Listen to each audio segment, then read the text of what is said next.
This is A Drugless Life. Podcast by Dr. Paul Beckham and All Seasons Full Body Chiropractic Center. Using alternative, complementary, and integrative medicine to help you live a drugless life. We get you back to doing what moves you.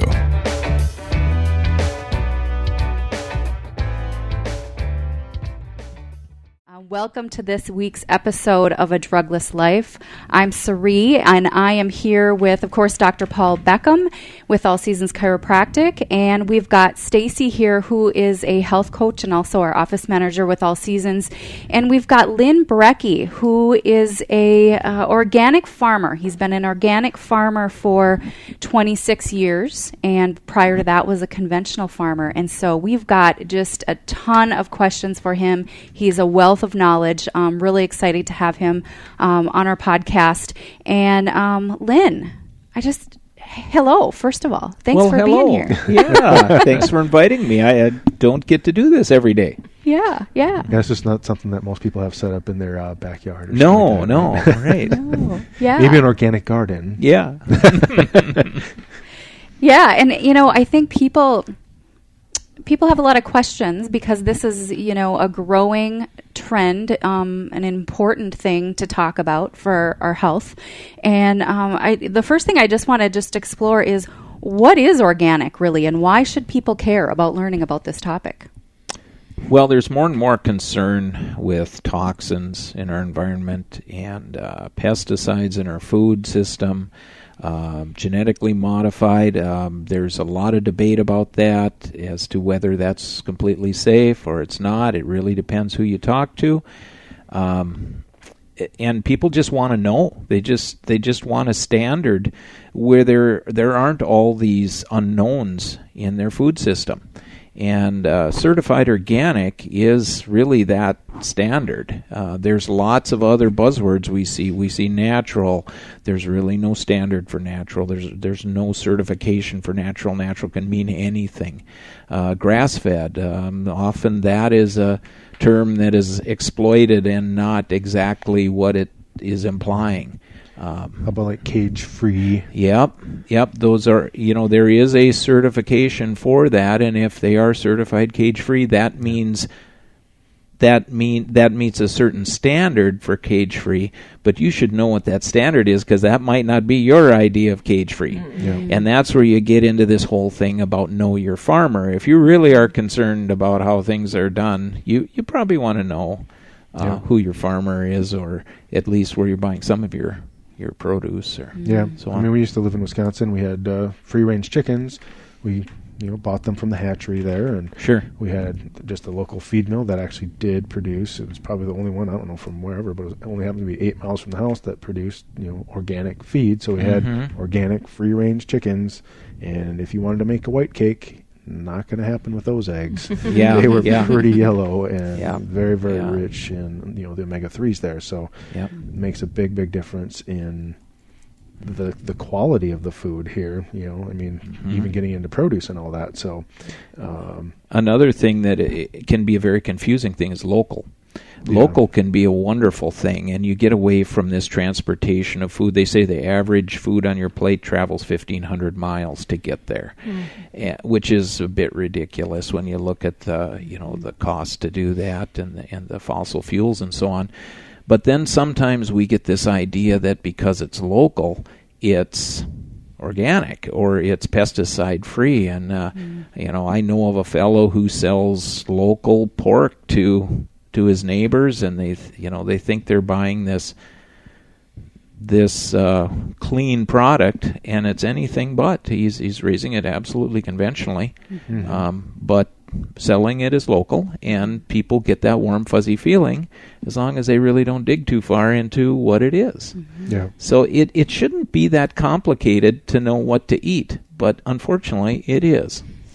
Yeah. Well, and that's kind of why we wanted to have you on here, because our goal kind of is to help simplify that down for people a little bit, give them some good tips and resources to, look for when they go into the grocery store.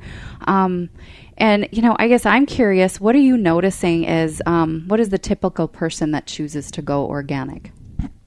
You've been doing this for a long time now. And yeah, I don't know if there is a typical person, because I thought I was doing grass-fed certified organic direct marketing, so I was doing home delivery for a long time, and I was really getting to know my customers. I like to do the home delivery because I like to meet the customer. I like to understand what they were really looking for, because often they are looking for things maybe different than what I'm producing. So maybe I have to change how I do my production system to meet their needs and their concerns. But I found so often that consumers, they just really didn't know what they were looking for. They maybe had a perception, but they're often they're not often real well informed. Yeah, and like we kind of talked about before we even started recording here, is more there really is no specific age group. It kind of crosses most age groups there. Right. But it one of the common factors seems to be more they want, or they think they want, something that's more clean, more natural, if I want to use that, or organic. And they want stuff that doesn't have pesticides. The animals are treated humanely. Literally, it's a food that's as close to what you could have probably gotten grown years and years ago before they started using pesticides and herbicides. And I guess I lost my train of thought, but you were asking about who is that person? Yeah. And I got just kind of sidetracked myself. But there isn't that Joe consumer. They are the when I was direct marketing, it was college students. We're delivering to dorm rooms. We're delivering to retirement facilities. We have people who are on financial assistance. We have people who are in the wealthiest neighborhoods in town. And when we were shipping our product, we're shipping to all 50 states. There just isn't a demographic. It's all demographics. And it's more just that the mindset that they want something that's organic. They want something that is as pure as they possibly can get it, so they're not adding in some kind of outside foreign body. I mean, that's one of the things you get into some of the functional medicine stuff. You want to limit, as much of the chemicals going into your system, and people just don't realize what they're getting in through whether it be produce or meats and all that sort of stuff, because they're getting injected and immunized and antibiotics. I mean, just prophylactically, not whether they need it or not. Right. It's all those extra chemicals that you don't realize that you're getting into your system just by eating these foods, if it's not literally certified organic. Right. And certified organic, as I kind of mentioned, is really the only real regulated standard to go by. Is it a perfect standard? No. Yeah. No standard is perfect. There's always those that listeria outbreak that occurs, or there's one guy who is cheating the system somewhere. You're always going to have those. But all in all, it's the best we've got by a long way. So they should be looking. So if they're in the grocery store and they're saying, I want to make sure I'm getting the most legit food that I can, with the understanding that there's always those guys that what is the symbol, or what are they supposed to look for? You'll look for that round USDA organic seal. That's what you're looking for. And you may see buzzwords of natural. Natural just means whatever you want it to mean. It may be extremely natural, and it may not be natural, because there's no true definition for it, nor is it regulated. Do other countries get their food in that is USDA certified organic too, or just American grown food? No, other countries do too. And when I've sold production to other countries, we have to also meet their certifications as well, their systems. Certification system. And like Europe is really strict, aren't they? Well, in some things they are, and in some things they're not as strict. Yeah, it's interesting. I always had the idea that they were more strict, and as I've learned more, not in all ways. What would be an example of where they're not? In dairy, I think they're not as restrictive as we are. And I can't, off the top of my head, give you some of those specific regulations, but they're definitely not as strict as we are. Okay.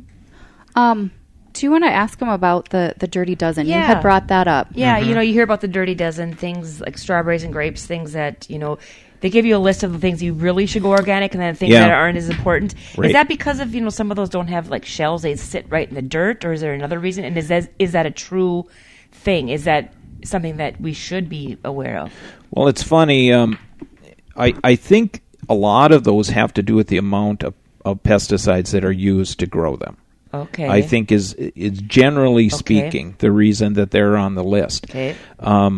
But I've also heard too that the Dirty Dozen is not as true a Dirty Dozen as It's really hard to make blanket statements about a lot of things. You can look at all sorts of other crops that aren't on this list, and in some of those I would be much more concerned about than the ones that are on this list. Okay. So yes, there are a dozen that I would keep a close eye on, especially depending on where they're coming from. Okay. If they're coming from the U.S., I wouldn't be as concerned as maybe some of the certain third world countries. Yeah. But there's others that aren't on this list that I would be equally as concerned. And what are those? Do you have off the top of your head? Well, I'd be concerned about some of the grains, depending on how they're being grown. Okay. And I don't want to get too deep in the weeds here, but there's some cultural practices that if people knew how they were being grown, they wouldn't be buying the bread off the shelf. Okay. Okay. Is there any that you? Okay, so let's knowing that. What would you suggest for what people buy when they're looking for their bread? Certified organic. Okay, so that's you get around all that. Yep. Yep. You really do. Okay. Yep, you do. Okay. Okay. Okay. Good. What about if I want to grow my own food in my backyard? You can get just regular seeds. Should you get organic seeds right off the bat? Or does seeds have a lot of pesticides in them already? Okay, yes and no. Okay. So there's never a simple answer. Yeah, I know. So are the seeds treated? That would be the question. Okay. Because then they're putting a poison of some sort on the seed. So that would be a concern. The rules for certified organic is you need to plant certified organic seed if it is available. Okay. If it's not available, I can plant non-certified organic seed, but it cannot be treated and it cannot be genetically modified. Okay. Yeah, that's another thing, I guess. Organic doesn't necessarily mean non-GMO as a blanket statement, right? It does mean non-GMO, It absolutely. does. And that's a big misconception because consumers are looking for this non-GMO label. Well, if it's certified organic, it's non-GMO. That's a given. That I did not know that, because sometimes you see both. You I do. think they're just trying to get the consumer to be aware of it. Right, Okay, that's right. Okay. There's so much confusion in advertising and labeling. Yeah. Oh, Yeah. yeah. And actually, Suri, I think that's one thing that we probably want to link up here with the podcast and put it in the post is get the certified organic labels and put them in there so people can see what they look like. Yeah. Sure. So when they do go into the grocery store or to go buy seeds or whatever, they know what the USDA certified organic looks like. So I want to learn a little bit more about you, Lynn, because you have an interesting story. Because so where's your farm? We farm about 15 to 20 miles south of Moorhead, Minnesota. Okay. And you're in the land of the Red River Valley. Yes, where this isn't real commonplace yet, No. I would say. Not at all. I probably know of about maybe 4 certified organic growers, maybe 5 within 100 miles. Okay. And you went organic 26 years ago, which is before this was even really talked about. So what's your passion and your why behind that? Well, and honestly, when I switched to organic, I did not know another organic grower, period. And nor could I find markets in the United States. Virtually everything I grew was sold overseas when I started. Pretty soon the market's developed here. Now I hardly sell anything overseas anymore. It's just very different. What do you grow? Yeah. Well, through the years, because when that market was developing, it was hard to find a market for anything. There's big market for market demand for soybeans, but then you, according to the organic rules, you had to rotate with lots of other crops. You couldn't just grow soybeans year after year. And there was limited market. So I've grown dry edible beans like pintos, navies, black turtle beans. We've grown corn, popcorn, blue corn. We currently grow blue corn sometimes for chips. Potatoes. I raised potatoes that went to Tokyo, Japan, as frozen French fries. We've just done a whole plethora of things.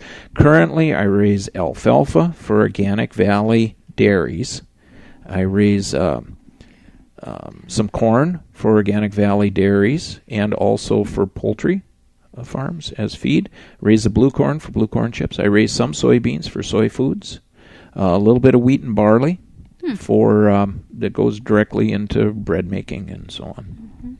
So it would have been a lot easier for you to stay conventional. It would have. And I get this question, why'd you switch? And there's never one thing.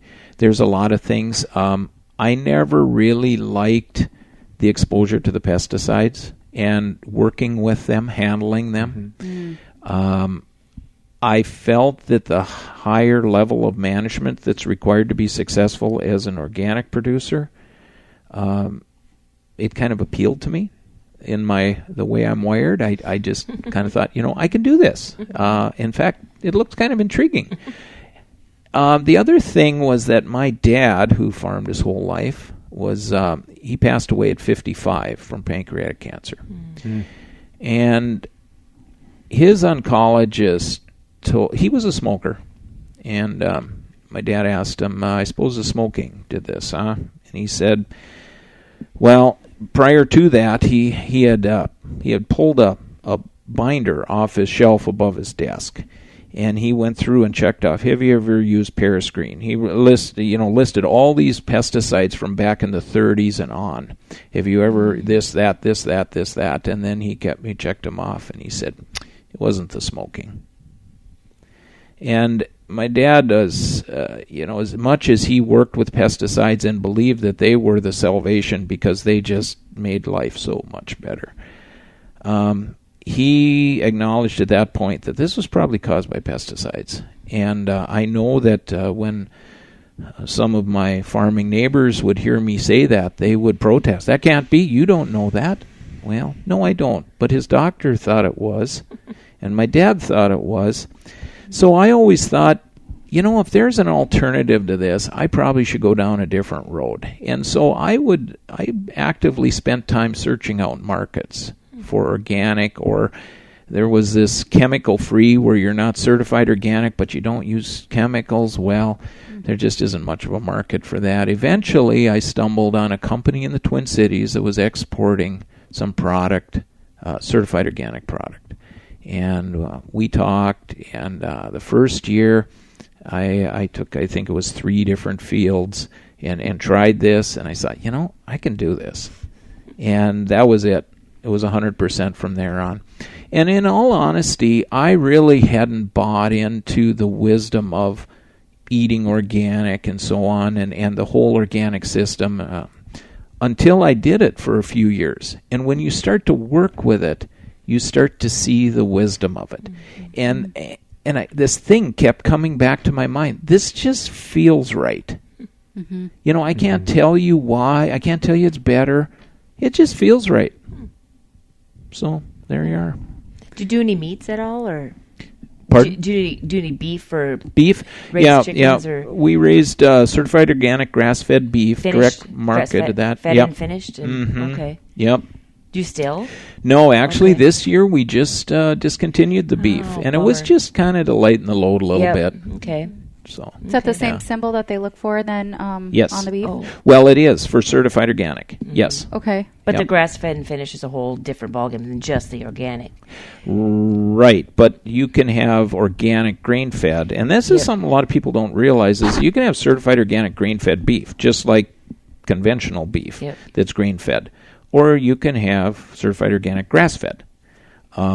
What's the benefit of, is there any... Well, with the grass-fed, you have higher CLAs, conjugated linoleic acid, which is an anti-cancer property. You have the fat is different in a grass-fed animal. It's a healthier fat. Yeah. We even just raised like a couple of beef a year on our little farm. We just had 5 acres, but again, just having uncles that had organic dairies themselves, so we'd get some hay from them. Whenever the pastures were all ate down, which didn't take long, even just with 2 of them, and we had organic feed that we would get from the local feed mill there too. And when you get that butchered, the fat compared to, I don't want to say traditionally raised or chemically raised, maybe it'd probably be a better way of describing it. Beef, you get that much more yellow fat. It's loaded with better, healthier fat for your body there. People that are eating more keto or something like that now would probably really want more that kind of a meat rather than people who are sensitive to grains. And if they eat animals who eat grains, that sensitivity comes through. So that's why I look for grass-fed and finished in all my meat. You can't find chicken, of course, anywhere in the world, but that's really interesting because as somebody who's gluten intolerant, I was not aware of that. You really should be eating grass-fed and finished beef if you are eating beef. And you want to be a little careful because there's a lot of claims on packages, grass-finished or grass-fed. Yep.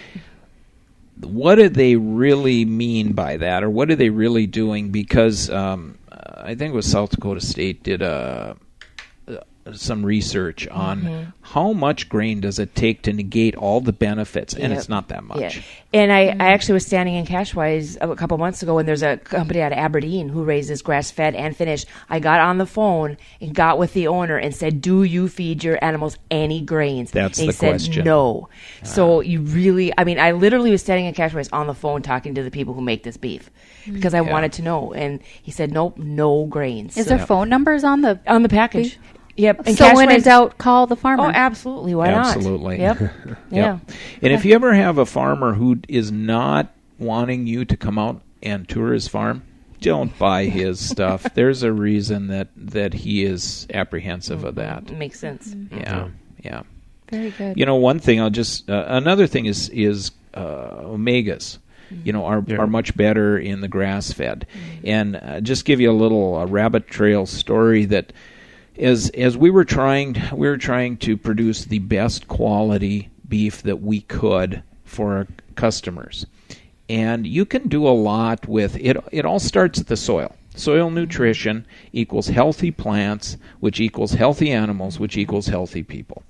And we would often amend our soils, organically, of course, certified organic, to try to get the best quality beef we could. And there were times I would get a complaint from a customer that this stuff smells fishy. It's because the omegas were that high that they were picking up a fish aroma. And then I knew I went just a little too far. This is really good. I know you don't think so, but so then I'd say, I'll just replace it. And then I just exchange the product with them. But it's just fun what you really can do if you really want to produce a quality product. That's awesome. Yeah. Very cool. Yep. So, I want to just kind of recap some of the things that we, talked about. So go ahead. I was going to say, I did have one more thing, just because I just heard something the other day on more just genetically modified, foods. And I think it was even on the news the other day, and it was showing how, and I can't remember exactly what it was, I want to say green beans or something like that, and they're trying to, make it more hearty or whatever, but here they added in, a little bit of a snip of a peanut gene. Sure. Okay, does this cause now people with peanut allergies, some sensitivities now to the green beans? Yep. Wow. So that's where you really got to start to dig with the genetically modified foods here too. Yeah. It's like, okay, what did they really add to it? some of the tests we do in the office are for food sensitivities and stuff like that. So people can find out what they're sensitive to, but now when you get into genetically modified foods, now you need to really know what did they modify it with. And you'll never know that. Yeah. You'll never know that, will you? Right, because you won't know. And for instance, I mean, they're putting a gene from a fish into an apple, and some of these things to accomplish what they want to accomplish. But we don't necessarily know the implications of that long term. Short term, looks fine.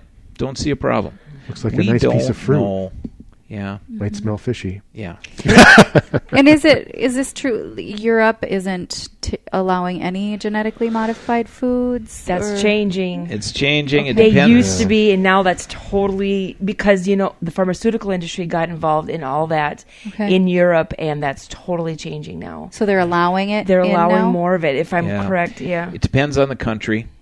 But, that's absolutely true. You kind of got to know what you're buying. Yep. Yep. People with grain sensitivities used to tell me they used to go over to Europe, and I don't know where, and they used to be able to eat the grains just fine. And now they go there and they can't even touch them because of how our ways of modifying and are getting into their way they do things. Mm-hmm. Okay. But that's been going on for years and years and years. They've been modifying grains and all that kind of stuff. Yeah, here. Well, even not so much in Europe. It gets all over. I mean, it's probably further than what you realize. And there's a lot of political pressure for these countries to trade with us and to accept what we have. Mm-hmm. And it's not as easy as we think for them to just say no. Yeah. Mm-hmm. And farmers that you talk to that do conventional farming get so upset and say, we have to produce so much food, we have to use herbicides, we have to use pesticides, and they get just irate about it. Yep. And it's like, long term, just the whole Monsanto thing and what that's doing and to people's health and the glyphosate, it's just like the research is there, but nobody wants to see it. Right. Well, and you keep hearing they need to feed the world, and that's why they need to do this. Yeah. First of all, we're not feeding the world. And secondly, no, I'm sorry. You don't need to do this. No. You're proof of that. Yeah. Yeah. And you're actually mentoring farmers right now that are wanting to go. Are you mentoring more farmers that want to start out organic farming, or are you mentoring them to go from conventional to organic? Usually it's those that have been conventional and they want to go to organic. And there are a number that I mentor now and have over the years, and I enjoy it. It seems to be, it's gratifying for me. It seems to be helping them in the process. So, Do you do any small fields like of lettuce or anything like that you sell locally at a farmer's market or anything like that? Or? I have done that for a time. We had high tunnels and we did outside production, and we sold certified organic here in the Fargo-Moorhead area. Are you going to do that again, or? No. Oh, okay. No, it's just it's getting back to that simplifying my life a little bit thing. Yep. That's a ton of work. And do you know anybody who does in the area that our listeners could reach out to or look for? Or? Off the top of my head, those who do certified organic, I don't know. Okay. There's a lot of people doing backyard gardens and market gardens and CSAs, but most of those aren't certified. Okay. And I did recognize when I was doing the produce that there were a lot of folks that were selling things as natural or calling them organic and weren't certified. When you started to dig in, you found out there was a reason they weren't certified. Yeah. It was because there's something they wanted to use and they weren't willing to give it up. Yep. Yeah. Yeah. I think the one thing just we probably haven't touched on, though, too, is even what's the big difference between people eating organic food as far as, and I know we talked about more like when we first met about the nutrient density of the food there compared to off-the-shelf foods right now. Right. And I just know myself, and eating foods that are organic, it's like a lot of times you can tell, and you just, the cost might seem like it's a little bit more, but actually when you eat it, it probably ends up costing you less because you don't end up having to eat as much. People think they need to eat as much of the organic food as they did the other food, but once they start eating, and if you can kind of cut your portions back and just realize, okay, eat till you're full, after a while you'll realize, oh my goodness, I don't need to eat. You're getting the as nutrients. much. You're getting all the nutrients and not having to eat the bulk. Right. You know, because it's all that has been stripped out of most of the foods. You know, it's fascinating. There's a device called a refractometer, and it measures dissolved solids in a liquid. And you can take a plant sap and you can squeeze a little onto a refractometer, put it up to the light, and you get a reading of the dissolved solids, which is really telling you the nutrient density, the minerals in that plant sap. Or you can go in your fridge and you can compare the conventional to the organic milk. You can compare the conventional celery juice to the organic celery juice, or the apple that's organic to the non. It's fascinating. And if you don't think there's a difference, you could do that. I'll loan you my refractometer. You'll be amazed at what you'll find. Is this something somebody can buy for? Yeah, I think they're like $70 or something. And there are charts that are readily available as to what those numbers should be to be a healthy food. How do you get those? Amazon? Yeah. Yeah, Amazon would have them. Yeah. Okay. Yeah. Doesn't Pike Amazon Labs, have? I think. I think Pike Labs is the big one that markets those sort of devices. Another thing that people might be interested in, I don't know if you know anything about it, is the A2 milk that's coming out now. Yeah, right. What do you know about that, and what should our listeners know about that? I'm not as schooled on it as I should be, and honestly, I've forgotten a lot of that, the details there, but enough to know that I would prefer it. Okay. And there's certain companies that are emerging that are just handling A2. Yep. It's something Organic Valley has been working a lot with for the last few years and trying to get their many dairies all to be A2, and it's getting better and better all the time. Nice to see it in cheese and all that too, but now, I mean, I think you can get it in one place in town, and that's it so far. And that's downtown at the co-op. Yeah. Sure. Other than that, you can't even find it yet, but it's coming. Yep. So I'm excited for that. And another thing, too, and, people ask, well, how do you know it's better? Well, I guess the thing I point to is this recent cancer study that came out of France. I don't know if you've heard of it. It was in the news, it was on Reuters, and it was even printed in the Fargo Forum recently, which I was impressed to see. And they looked at this. It was a huge study done over many years, and they looked at the incidence of cancer of those who ate a little organic, a lot, all organic, or no organic. And they said, there's this cancer and there's that cancer, and they're all a little different, but if you boil it all down, at the end of the day, there's a 25% reduction in your risk of cancer if you eat an organic diet over a conventional one. So I guess, if you want to say why, well, I guess that'd do it for me. Yep. Huh. That's awesome. It's some of that stuff is just hard to measure unless you have something like that. That's where right. You can, retrospectively look back at it. And some will say, well, gee, that food's so expensive. Well, it's kind of pay now or pay later. Do you want to live a healthier life? Do you want to live longer? Do you want to have less disease? Or do you want to pay for it in medical bills and not feeling so good in the meanwhile? Yeah. Yeah. Well, like most, I think the big thing, and just in the United States itself, is just the foods that are subsidized. And even the crops that are subsidized. So what gets subsidized gets used the most. I think there was something with, why do all the fast food restaurants and all that have high fructose corn syrup in their soda machines to sweeten all their sodas and all that? It's cheap. Yeah, exactly. It's cheap. They can't get anything cheaper, so they're going to make it as cheap as they possibly can. So.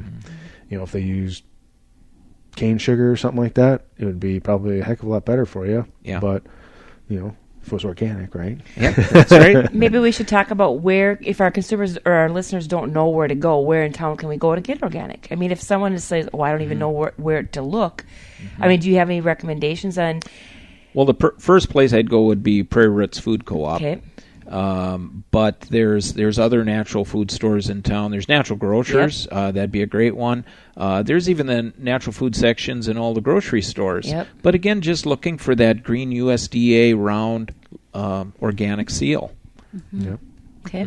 Okay. And so we could talk here all day. I think. It's a huge topic, and we might need to have you come on and have round 2 of this soon. But I just kind of want to recap some of the main points. I've been kind of jotting them down as you've been talking, just to kind of give our listeners kind of what they can now take away from this when the next time they're in the grocery store. So you talked about the round seal, looking for the certified organic, and I'm going to find a picture of that and share that for wherever you happen to be listening to this. As far as grains go, also look for that round seal on your grains. Okay. That's right. Not just produce. Right. Also the grains. Also protein, any type of protein, Yes. right? Yep. And that grass-fed is preferred because of the healthier fat content and the omegas. Correct. Would that be fair? Yep. Okay. Yep. And certified organic means non-GMO. That's awesome. Yeah. That's Yeah. amazing to me. Okay. And if they want to buy that refractometer, that's what it's called, right? Yep. Okay. So, and look for Pike Labs. Would that be Yeah. like the brand that would be preferred for Yeah, that? If they they want to retail all of those devices. Yeah. Okay. Yeah. So yeah, if you want to test the food in your refrigerator, that would be how you would do that. What do you do to test the nutrient density of your soil? Well, there's soil tests. You'll take Okay. samples, you'll send them off, and then Okay. you'll get an analysis to get a Okay. mineral test. But Okay. then you may want to, the next level is look at the biological health of your soil. Okay. Some would say that in a teaspoon of soil there is many different microbes as there are people on the earth. Wow. And that'll give you some perspective as to what you're dealing with. Your Okay. soil should be a living organism Okay. and not just a dead medium. If someone wants to start a backyard garden, where would they go get organic fertilizer? I mean, all the greenhouses around here have that, so we can fertilize what we have? Or? There again, I would look for the certified organic Okay. seal on that. One caution is I'd be a little careful going to the compost site because there's so many herbicides used on lawns, and that carries through into that compost. And some people have gotten compost, and then everything dies because of the pesticides in the compost. So just a heads up. Cool. You might want to check that. Okay. Cool. Well, thank you, Lynn. Yeah, this was very informative. Good stuff. Lots of valuable takeaways for our listeners. Well, we should probably wrap it up. I think we've gone now for a good half an hour. I think we could go for another 2 hours probably, but We'll keep rolling. yeah. Thanks again, Lynn, for being on our show. And again, this is Lynn Brakke with Lynn Brakke Organic Farms. And that concludes this episode of A Drugless Life. Until next time. Thanks for listening to A Drugless Life. For further information or to set up an appointment, visit our website at drpaulbeckham.com or give us a call at 701-356-0016.